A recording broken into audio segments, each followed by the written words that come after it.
Assalamu alaikum everyone. Today's video is about the types of morphemes. In my previous video I talked about morpheme itself, its definition and a very short quick overview.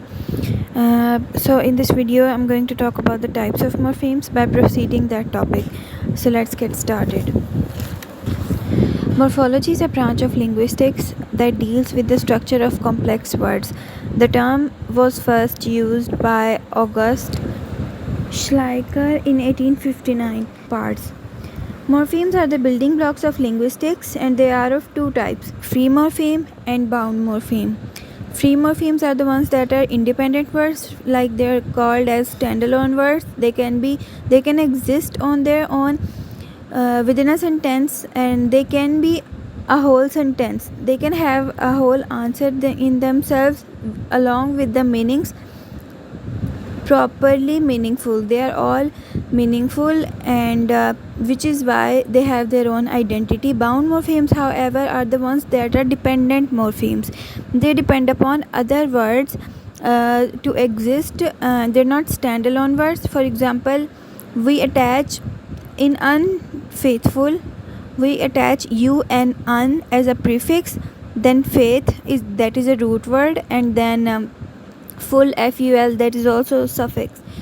So root word is faith, and prefix and suffix are connoted as bound morphemes. From examples of free morphemes are nouns like cat, dog, car, or verbs that are like do, eat, sleep. The action is taking place. They're all included in free morphemes. Furthermore, free morphemes are divided into two types, lexical morpheme and functional morphemes.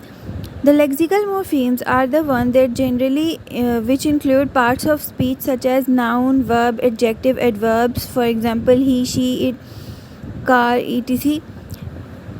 Functional morphemes, however, they are the ones that create relation in between two lexical morphemes. For example, car and bus. Car is a lexical morpheme. Bus is also a lexical morpheme because they both are noun. So, and car and bus, and is the conjunction. So, and is included. And is joining the two words together within a sentence. So, and is called as a functional morpheme. They perform an action of joining the two categories.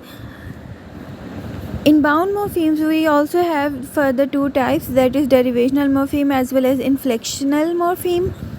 Derivational morphemes are the ones that cause change in grammatical proportion of a word. For example, there is a word that is a verb. For example, bake. Bake is a verb in itself. To cook something, to bake something. Bake is a verb, but when we attached a suffix with bake, it became a noun. Baker, B-A-K-E, bake was a verb. When we attached suffix, it became a noun, B-A-K-E-R, the person who bakes. So the grammatical proportion is changed. Verb is converted into noun. This is called the derivational morpheme. However, inflectional morpheme is the one that does not cause any kind of change in grammatical proportion. For example, to teach someone. Teach is a word, it is a verb, action is taking place, the teacher is teaching or students are listening, action is taking place within the classroom.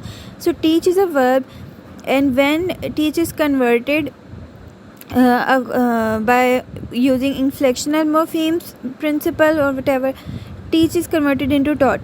Teach is a verb, taught is also a verb. Maybe it can be we can say that this was an action that was performed in the past, but we can't say that the verb is converted into another thing.